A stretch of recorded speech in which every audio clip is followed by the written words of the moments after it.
and welcome to Lead and Lace with Dawn Swope and Holly Swope. So, how's it going?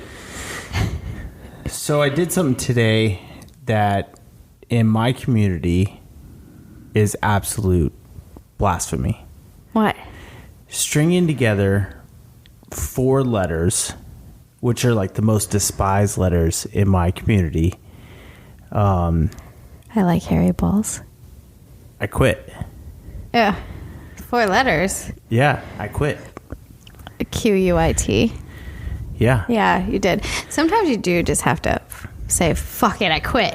I feel great. It does feel good, man, when you're doing the right thing. When you're doing the right thing by your heart and by your will, it feels good. Yeah, you know, so just to educate everybody on what's going on, I had signed up to take my master's degree or get my master's degree in business administration. And I just finished my bachelor's earlier this summer, and I was super happy about the break. Everybody warned me against the break. Don't take it. Just go right into it. And I was like, no, I'm going to be okay. So I took the break. You needed a break. Okay. And then I started this week, and I just kept looking over the assignments. I kept looking at my schedule, my work schedule. Personal, what I want to do, you know, developing this podcast, spending time with the kids, just working on Sway Collective. Enjoying life. Yeah. Exactly. Yeah. All of these things. And I'm just like, but I'll be writing a paper. Yeah. I mean, look, I'm not going to sit here and pretend like I was like a massive proponent of staying in school. I think I was probably like a huge reason for the 4-letter word. I also think that school for you has always been kind of like this extra, like not a thing that you have prioritized because you're ambitiously passionate about it. It's just something that you had to check a box, right? Yeah. So you did it. You checked the fucking box. You got your bachelor's degree. Super proud about that. I was extremely proud of you to be ambitious enough to want to take on a master's degree. But I just had reservations with regards to losing time with you. And right now, for me, time is so precious. Like you dancing with Remy in the kitchen the other night, just like stuff like that. Like when you're locked and loaded and dedicated to school, it's really hard to be dedicated to anything else. Right. So yeah. So I mean, I totally noticed that the family time definitely suffers. My time with you definitely suffers, and then it extends beyond that. Our secondary business suffers, and hobbies, crafts you want to hone in on. Yeah, exactly. And so, like this is a hobby or a craft, right? So yeah, I think too, it's just a shame that you have to make a choice like that sometimes in life. Like sometimes you have to make a choice between an opportunity and an opportunity, and sometimes there's an opportunity to hang out with your family is outshadowing or overweighing the opportunity to check another box to advance your career, because that box will still be there. Exactly. As long as you do make it a priority eventually, that box will still be there. Well, exactly. And that's really kind of what it looked like for me when I was weighing everything out. I wanted to get back into it, not necessarily because I was in the right headspace to get back into it. Yeah. And so as I was your why wasn't right. Right. Yeah. As I was charging through my bachelor's, it was like, I have to get this done because society says I need this to provide for my family, period. Well, your career also kind of was leading you down that path. Like, had you not been making moves towards that, it would be really difficult to make senior chief. And I think it would be really difficult to progress into master chief and you know, any advancement outside of just being a chief, I think is hard without a degree, especially because competition out there, everybody's, you know, a lot of people have degrees now. So. Right. And so I you know, I wanted my master's degree so that really I just have more options when I get out. But as I start to look at what those options look like, owning my own business. Yeah. Working for somebody else. Working for another small business. Yeah. Charging ahead. A master's is extra. It's not necessarily the extra. It's extra. And so because it wasn't so vital. Yes. I kind of was just like, why am I doing this right now? Because I don't want to. I hate school. I hate it so much. Mostly, like, I don't hate education. But when I'm looking at the stack of books on my shelf going, I want to read those and have to read quantum analysis or quantitative analysis about how statistics are completely inaccurate, yet they're going to sit there and preach on why we should use them for business. Yeah. I get it. I do think, though, that there's more to quantitative analysis than just statistics. Like, there's a lot of psychology behind the why a business makes a certain decision in some of the analysis, some of the data that they find. And some of it obviously is super useful. I think you'd find the class useful. I just think your first couple like strokes at it, you're like, no, this is not intriguing at all. And it's extra. I have my family kind of over here pulling me in this direction. I have my personal life pulling me in this direction. This is not aligning with my agenda. And I'm going to go back and I'm going to have to take the class anyways. And so it's fine. It's just not. Hey, maybe I'll take you with you. As I was reading through the bullshit on the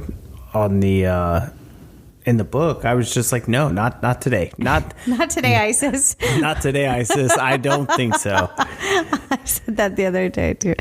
Yeah, I mean, I think you did the right thing. Sometimes following your heart is just the purest thing you can do, and make a decision based on just following your gut and your heart. Sometimes, like, the thing that makes the most sense is not the right decision.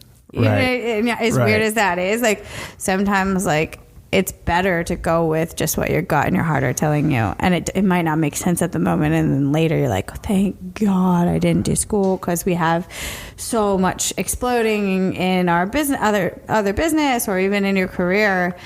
You have a lot going on right now. Yeah. And so you know, on the flip side of this whole discussion, one of the things that definitely got into my head, and, you know, after reading and listening to everybody about the psychology of quitting, it wasn't the assignment that got me, right? It wasn't the class that got me. Yeah. It was like, I'm going to have to sacrifice every Wednesday, Saturday, and Sunday for the next 3 years. Compounding to complete this. all of it, yeah. And it was like, this is 3 years long. It's not just like, years. It's a long time. So I'm just like, nope.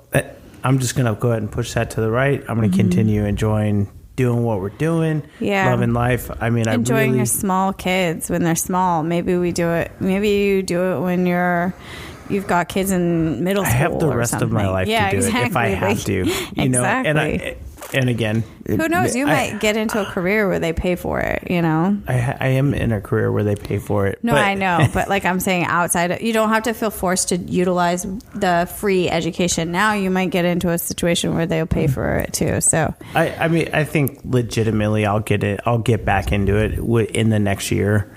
I'm going to take advantage of this break. I'm going to enjoy it, and I'm going to get in the right headspace to do it. You know, I think one of the things that I've been doing since I stopped college, and, you know, I waffled back and forth, and when I finally did decide to do it, I had to go and tell everybody that I was going to do it, because throughout my whole life, you have to proclaim it. I've used that tactic of like, oh, well, everybody knows I'm doing it, so now I can't quit. Like, it's like so weird. See, I'm opposite. I'm like, don't tell anyone I'm going to do this, because if I fail, then I have an easy out. Oh yeah. So like, I never really. You want to put yourself on blast so that people hold you accountable. Well, I never really like. I don't know. I've never really had any big monumental failures or things that like I thought I was going to succeed at and I didn't, type of thing. And so when I put my the pressure on myself of like everybody's watching, everybody's going to do it. Like it just gives me that fuel to like push through it. And obviously, you've never had a moment where you're like, I worked so hard at this and it failed. You've never had anything. Not yet. No. In your career? No. Interesting. I would say SI for me was a pretty big failure. I put a lot of effort into it, but I don't think it was a failure necessarily singularly in my court. I think that the ball was bounced into a couple courts of failure, but explain that to me. Like why do you view that as a failure? Yeah. It was a pretty dark point in my career because it was so built up. And there was a lot of social media and a lot of, Sports Illustrated. So you have all these models and Camille Kostick, who was like on the cover I worked with, and all these women that I was working with that like, who knows what they might become one day. And so it had a lot of publicity around it. And so, it's a lot of false idling, like you're being told by so many people that your line is amazing. This is so great. You're speaking to plus size women and you're giving them this amazing product. And I had girls like crying after the runway show that we did in Miami, telling me like, oh my God, I've been waiting for years to have a swim line like this. And we were publicized in every magazine and we were all over social media. And I don't know, it was just like blown the fuck up. And then it got to retail and the customer didn't buy at nearly at all what we thought she was going to buy. And also, as far as like retailers, we didn't book in what we thought we were going to book in. And so just at every front on the back end, it failed, right? And then it got so bad that we had all this inventory that they like so believed in. They bought way too deep. So we had all this excess inventory that you could probably go still find online for like $5.99. Do you think that was part of the whole concept of the idea of their first swim line in a while? They didn't market it properly, all that stuff. Just like any failure, it's multifaceted. Sure, it's not like a singular reason. But do you look back on that and go, this all failed because of my design or because of the whole process? Not that you're trying to like shift that blame, but just like how do you view that in your mind of like, if I would have made better designs, this would have sold, or like it really doesn't matter. I made the best designs I could have, but I could have maybe assisted better somewhere else. I don't necessarily think it even was about the design so much as it was just about like there were so many other points of failure, but then it always comes back to like, it was the designs, or they were overly designed, or they didn't make sense because they were just one-offs and we didn't have like it wasn't a collection. It was like built in like tiny little capsules, and that was the directive I was given, and that was the directive that the head of SI was feeding, and she loved the line, and everybody loved the line except for the customer. Right. So it's just really that's funny. Kind of a big detail. It's a really big detail. And I think that's just a super important part in life, is like when you get so hyper focused on something and you forget like what's the end user, and does that end user really give a damn about X, Y, and Z? A lot of it right now is recyclability. Like everybody's all hyped up about recyclability. Like, do you think people really give a damn if a swimsuit is recycled or not? I personally don't. So to bring it back, do you where did you go from viewing that as a failure, or like did you view that as a failure when it happened? Mm-hmm. Or did it take you a while to be immediately. Oh man, immediately? And then I still have some residual like it hits me in the gut. It makes me nauseous sometimes when I think about it, because in any industry you work for somebody, but you also are your own brand, and you're your own walking entity, right? So I leave somewhere, I still have residual. And I still have a name and a reputation, if you will. And so people still talk about that. And, I have friends who still work at that company, and it's still like a topic of like, oh yeah, remember when SI failed? And, Brenda thought it was going to be so great and da-da-da-da. Like, I got so bad at one point, like there was a sign on the door from when we first launched and we first found out we got the contract, and it was like, SI launching June 1st, blah, blah, blah, blah, Miami Swim Week. And someone in the company, like, got disgruntled. Many people were disgruntled at the company, but someone was disgruntled and like it scratched off like fucking failure on the piece of paper. And I walked by that one day and I was like, oh my God, like what am I to this place? Like, I'm a big failure to this place. And I don't think anyone looked at it and like blamed me individually, but I took a lot of, I always take a huge amount of accountability. I'm always very accountable. If I fuck up, I like own it. And I'm humble that way. Like, I like to just jump up and be like, it was me. Yeah, I think that's really one of the best ways to tackle that. Mm-hmm. I think... but maybe I did it to a fault because it ended up haunting me. Was there anything... Like, was it the fact that brand and the situation behind that brand being so hyped up, is that necessarily the failure? Or was it like, have you ever designed any other line that kind of just bottomed out like that? Like maybe not like that. Like, I think brand X just didn't get the same hype, but it performed the same. Not like that. Not to that level. I think because that was just so blown up. Like I said, it was like a false sense of success, and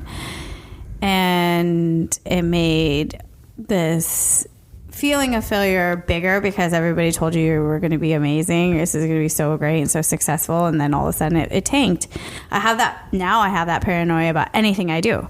Like, I have that paranoia about this project I'm working on right now. I'm like, well, maybe that's one of the reasons why I've never really felt that way, because nobody builds us up. Yeah, like, maybe. Yeah, you've been beat the fuck down. Yeah. Well, we're, it's in our DNA to just get overly humbled. Yeah. All the time by your best friends, by your worst enemies, by and so you think you correlate failure to. You have to be up before you can fall. So you correlate failure to being, bloated by, I don't know, ego, or I guess I don't really know what I correlate failure to, because it's not like I haven't ever failed at something. Like I fail at a lot of things, a lot of the times, especially in leadership, or walking around thinking that I am doing such a great job, and then find out that half the people are pissed at me, or don't like the way that I led them, or you're like, I wasn't reaching my goals on that. Yeah. Now, of course, like I look back on that and I'm like, man, like I fucked up. Like I should have done better. And looking back on it, I was too egotistical, too set in my ways, not willing to listen, things like that.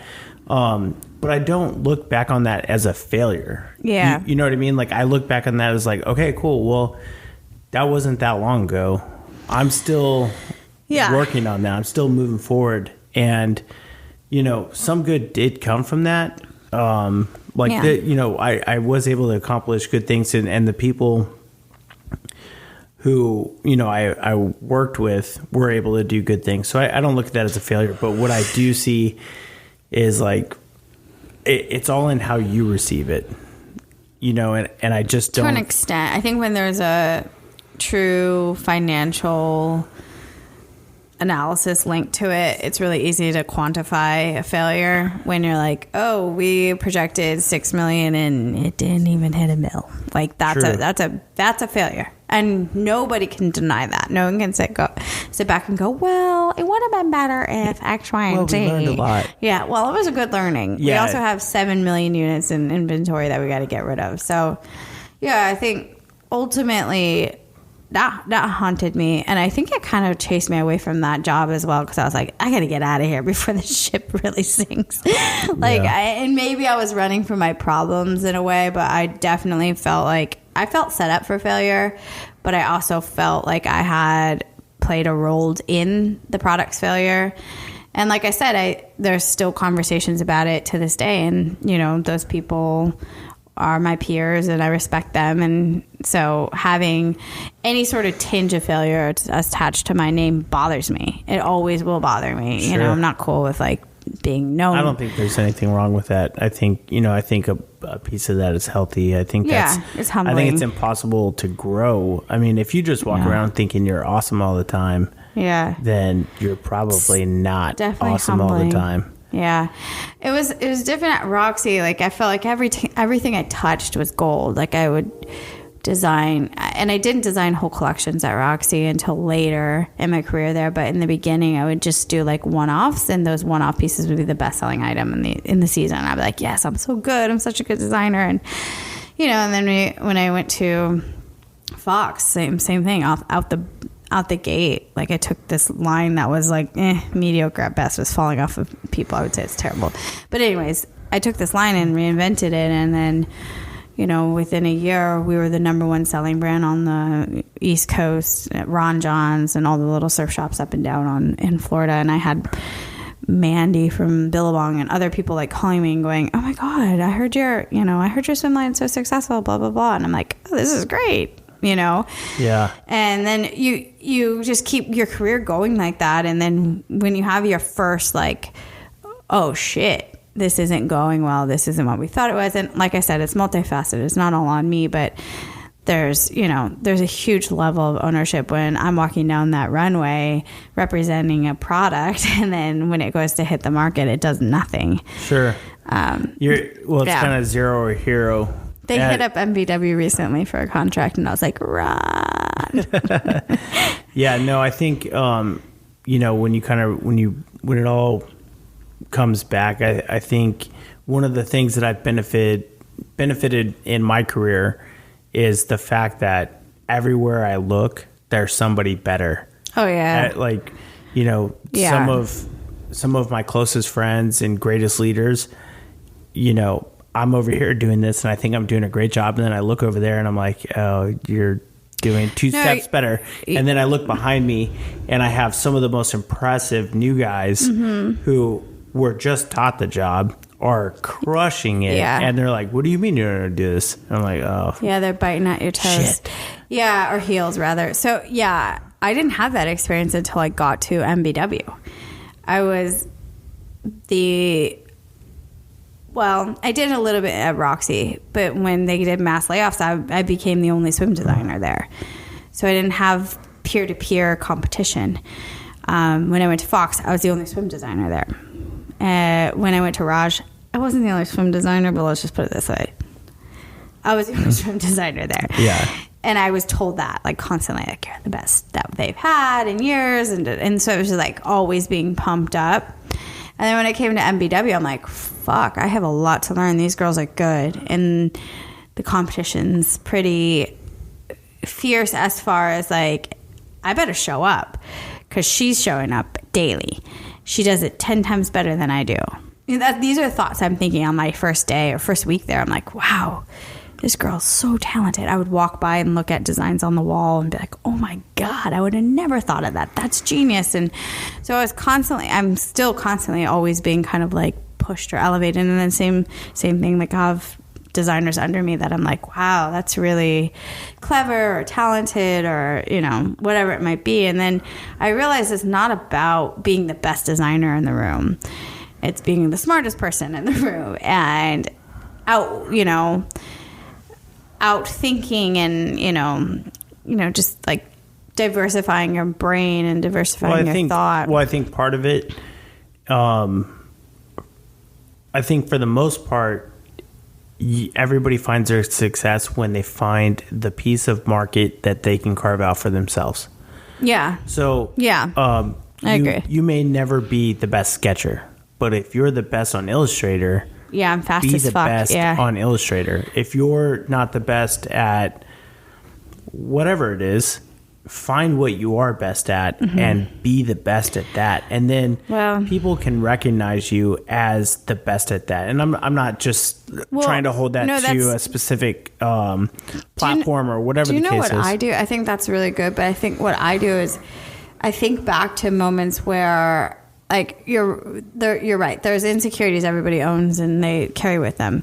And one of mine has always been like, other girls are so good at hand sketching and I'm only good at designing on a computer and digitally.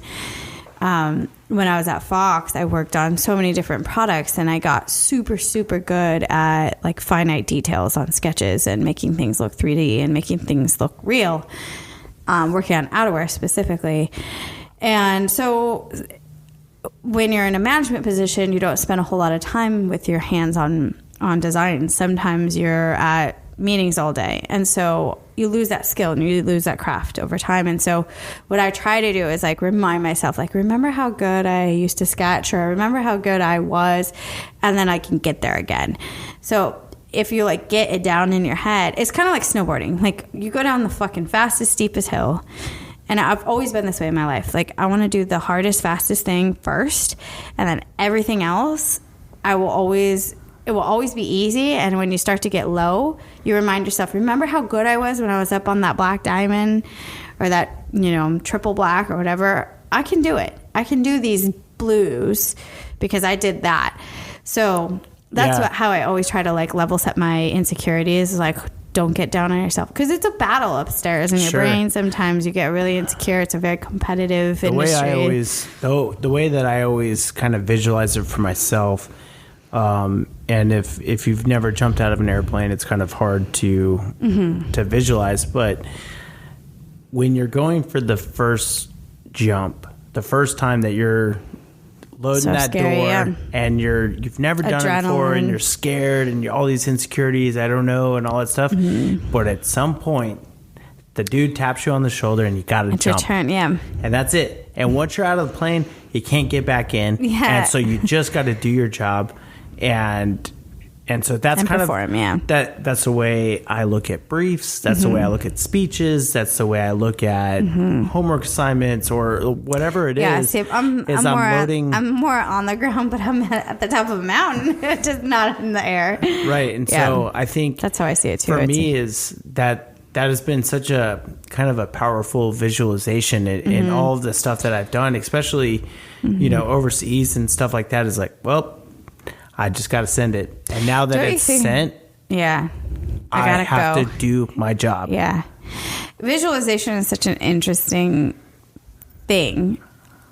I think, maybe I think differently than you do about it, but I think that visualization can be so beneficial, but it also can be really detrimental. Like a lot of my angst comes from dark visualizations of things, like where I'm like, oh my God, I just got a bad, I was kind of struggling with this last weekend where I was like, I just had this bad feeling because I had this visual of something really terrible happening and I couldn't get it out of my head. And I have to just pray about it to get it out of my head sometimes because it gives me anxiety and I can't move past that visualization. And then in contrast, like I can visualize, I had a thought one day. I was walking from the factory to my office and I was kind of just like a peon at that point. And I had this like epiphany. I was like, I'm going to be a leader of this company one day. And like literally within 2 months, I was promoted to a director over 30 something people. And then everybody else got fired or quit. And I'm still like, this is crazy. A month ago. Yeah, that's great. Walking. And so those visuals are awesome. Like I think a lot of people who go through hell have to have some sort of like visual to get them through that. Yeah, I think I've never really gone through the negative visualization thing. You don't ever get that. You don't ever get like a flash of like getting into a car wreck and then having to pray it off. No, never. That's so strange. There's only one time that I think I've ever really had that, and that was in Afghanistan on my first deployment. One time, and then you thought, "What? I'm going to die?" Or well, it was just like I didn't feel good about the situation. All this, spider senses, all this stuff, and then I don't know, it just never happened. So I just was like, "That's not useful for me." Discard. Discard. And so like a computer. And so that's just the way I think of it is there's no point in being negative about it. There's no point in sitting and stressing about all of this stuff that is I'm not saying up. it has a point. but it exists. So, sure. Yeah. And no, that's what I'm saying. That's what I go through in my head. Oh, right. Okay. Whenever something like thinks it's going to creep in, I'm like, nope, not today. useful. Yeah. Huh. Yeah. I wish it was that easy for me. I can't just say not useful and it will go away. Like sometimes they're very clear depictions of things. Like I can see persons and hair and facial expressions, and it's like a movie in my brain, and I'm like, holy fuck, I gotta shake this shit. You are kind of like oddly clairvoyant about some shit where I totally just I have visions for sure. I have visions, and I push you off, and I'm like, I don't believe you. I don't like. Okay, just go away. I got it. Fine. And then next thing you know, boom. I'm like, oh, okay, that was weird. Yeah. What do you mean? Can you explain yourself? Next minute, boom. Like it happens. Yeah, like it happens. Yeah, like and it's never really. I don't know. I made it out to be like there's this big event, this big movie event, but it's something not. That like slowly transpires, and you're like, oh my god, Holly. Well, you're like, I feel like that person does blah blah blah blah, and then you go like meet this person or whoever, and they do exactly that, and you've never met them before in your life, and it's super weird. Yeah. Do you have an example of that? Not right off the top of my head. Okay. But yeah, I mean, I definitely... That happened a lot when we were first dating in Huntington. You were like, oh, I feel like I know that person. Or, yeah. Because I did. I was the mayor of that town, Don, don't you know? Yeah, I mean, I think that's just an interesting topic, and it could be like a whole podcast on its own about like visualizations and like visualizing success. And definitely it's been a tool that's helped me in my life, but it's also, like I said, it could also be a dark place. Like you can also have like pretty dark anxieties that spike up and kind of overrun your mind. And do you ever feel like you're lazy? Yeah, a lot. Like at work? No, not at work. I work my ass off at work. I don't think there's a such thing as me being lazy in my career.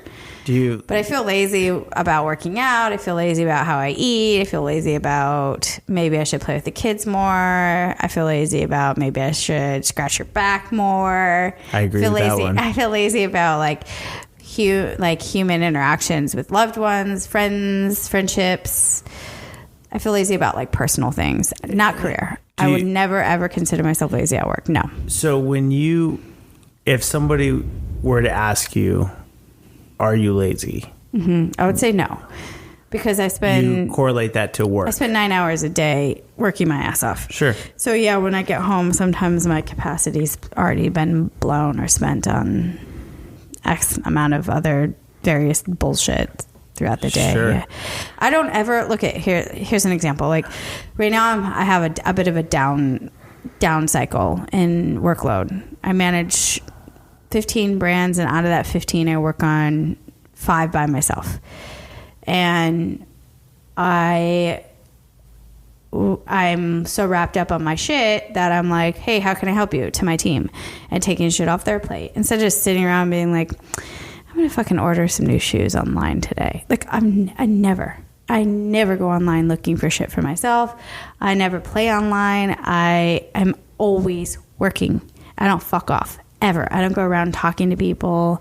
I don't take lunch breaks. I eat at my desk. I answer emails as I'm eating. Like I literally, I'm the most resourceful employee they have. I promise you, they're getting every fucking penny out of me. That's probably why you've survived 15 rounds of layoffs at I have 6 different companies, and probably another, and so I think it's I mean, obviously that is not a common talent, and I think it's pretty amazing that you do have that work ethic. If I could only spread it out a little bit more evenly, like if I could be 10% more lazy at work so that I could be 10% more ambitious at working out, or at home playing with the kids, getting on the ground, scrapping with them. Like don't get me wrong, I do that, but not to the extent that I think I should be. Yeah, I think when like today I think I look at some people and I'm like, man, they're such a good dad. Like, how do they have the time and fucking energy for that? Yeah.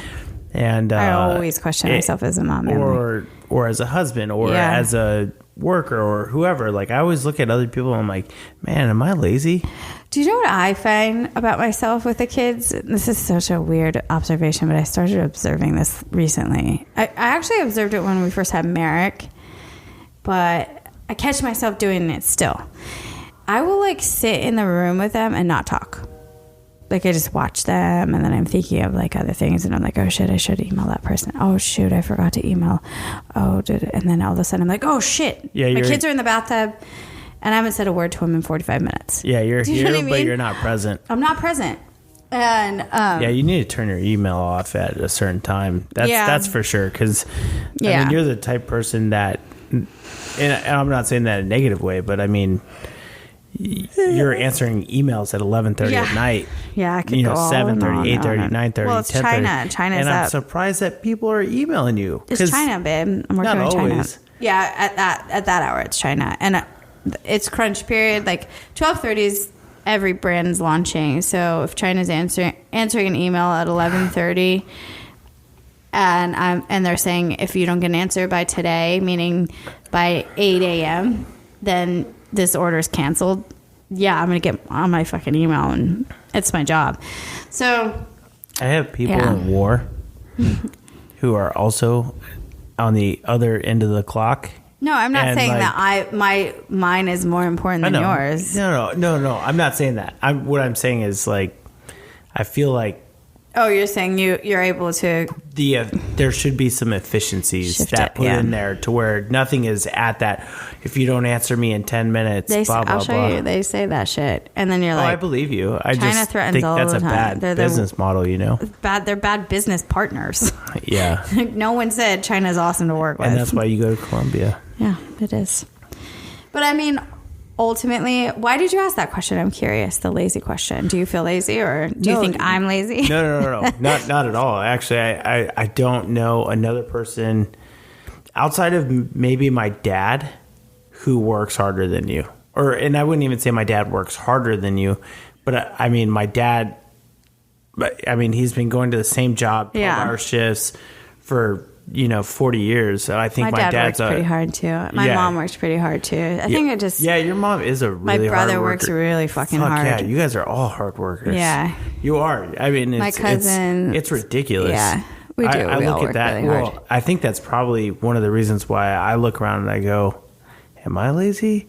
Because I don't think that... I don't actually think that I'm lazy, and I think that I'm very driven, and I To those who are listening, who have made me meals all week, done my laundry, play with the kids, we take turns putting the kids to bed. Like, I think it's a very equally yoked relationship. If not, I think you're probably leaning in a little heavier than I am right now. But we do that. We share that. Yeah, like sometimes I not cook, but just kidding. You did that one time. Just kidding. That one time I made eggs. But sometimes I'll lean in and clean more and do laundry more and, be with the kids more heavy, especially when you were in school. And then, that's what I was saying to you. I'm like, God, man, I even think it's kind of funny because, like, when I talk about you socially, I'm like, oh my God, my husband's so amazing and da-da-da. And I think people kind of like, what? Like, they give me like a look. Like, how long have you been married? And I was like, 8 years. And they're like, what? And I'm like, well, to be fair, I just got him back after 8 years. Like, we've been married for 8 years, but I genuinely have you to myself, full-time parenting, full-time partner. For the first time in our entire marriage, we've shared a lot of time apart. Yeah. So I think... Yeah, no more deployments. Yeah. Not going TAD as long, and... I think you do have trips here and there, huge. but not to the extent that you were. Right. They're probably about the same as my trips. And ironically, they've been kind of like happening at the same, they've been coinciding. But it's like I got you back for a while, and I was like thinking about it today, and I was like, it's almost like we're in like a honeymoon phase right now because we're like newlyweds. Like, we didn't have a lot of time together in 8 years. And that's kind of the same motives that dipped into the quitting school. And I don't say that very lightly. Like I said, that word is blasphemy. It's like, yeah, no, it's not your personality at all. Like, you don't say that word. Mm-hmm. It's like that bad guy in Harry Potter, like he whose name should not be said. You're talking to like the antithesis of Harry Potter. Yeah, fan. I get it, but you understand what I'm saying. Yeah, like, there's a dude on there. They don't say his name, right? Oh, and it's he should not be named or something. And that's what I'm saying. It's like, you don't say that word. Yeah. Ever, anywhere. Yeah. And but like quitting drinking, quitting smoking, those are good things. They're synonymous with right. Even with that, success, not failure. Even that, you don't even say that. You're like, I stopped doing that. No, you say you quit. I'm telling you, that 4-letter word like doesn't exist. And if it does, it's like so. He gave up on drinking. Yeah, exactly. Like, especially that, right? Yeah. Everybody's like, look at that quitter. Yeah. But when I was sizing everything up and I'm looking at my assignments, I'm like trying to weigh everything out. Yeah. And like I said, it's not about the assignments. Okay, those are easy. Fine, we'll get through it. It's about the length. It's and the about duration. the time. Mm-hmm. It's about the effort that I'm putting towards that I really, truly in myself want to put towards other things. Yeah. I'm happy to be home. I'm happy to know that I'm going to get to sleep in my bed for a long period of time. Oh yeah. I'm happy to know it's that righteous. You deserve it. I mean, I think the best and coolest thing that you can do as an adult is make a really sound decision for yourself and stick by it and not have any shame in your game about it. And you said it best. You're like, man, I feel so fucking good. Yeah. Like, I feel so fucking good because you did the right thing. Yeah. If you were like, should I have done that? And you're waffling back and forth, then you probably did the wrong thing and you probably should have stayed in. But yeah, you did the right thing. So I typed up the email to my advisor and I was like,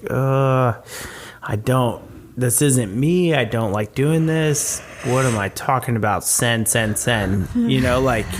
I don't want to do it. And I've done a couple of things in my life like that, and I felt so damn good I've done after. so many things in my life that have sucked, have been hard, have you know, grit, yeah. Tested that grit and tested all this stuff, and I'm just at a point in my life, and I know I'm not very old, where I just don't want to do stuff that I don't want to do. You've been saying that for a while. I agree to an extent. I think sometimes when you're a parent, there's a lot of shit that you don't really want to do that you I'm just not talking about driving kids to practice. I'm not talking about. I'm not talking about that small stuff. I'm talking about like big commitments, like big ones, like devoting 3 years to go back to college and spend.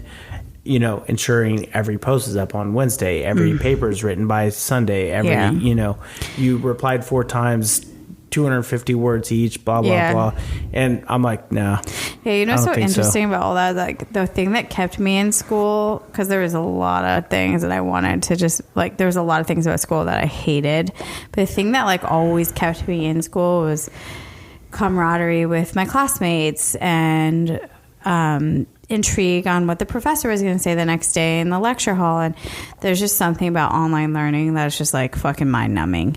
It really is. Like, it just doesn't keep you interested. It doesn't keep you invested. It also doesn't keep you accountable because no one's going to see you if you fuck off and don't show up to the lecture that's online. Or, do you know what I'm saying? Like, there's just a lot about online learning that just takes out the incentive to want to be there every day and show up. Well, I think it's twofold, because you do still have to do the work, and and there's nobody there to also motivate you to do that stuff. Yeah. So, and you don't have the peer-to-peer competition like I did. Like, oh, she did it. She got an A on her paper. Oh, fuck, I gotta get an A next time. Or like, just like shit like that. Yeah, I'm really not worried about any of that stuff. It's more of just, I would like going to a college. I would like listening to somebody talk, depending on their I think you would. station. I think you'd get much more out of it. But at the same time, like, I don't want to waste my time. Honestly, if I had to go to a class to sit down and listen to a lecture of somebody that I don't agree with or whatever the case is for an hour, I'd be like, nah, I'm good. Yeah. But I hear you. Sorry, I keep yawning because it's way past my bedtime. Well, let's wrap it up. I think this was like a little condom. That's okay. Sure. It was just the way you said it. Yeah. Like, wrap it up. If we're gonna do sex, wrap it up, kids. That's what it was like. It was like That's a dad. ridiculous. Okay. But anyways, thanks for the conversation. I really enjoyed it. And everybody have a good night. Bye-bye.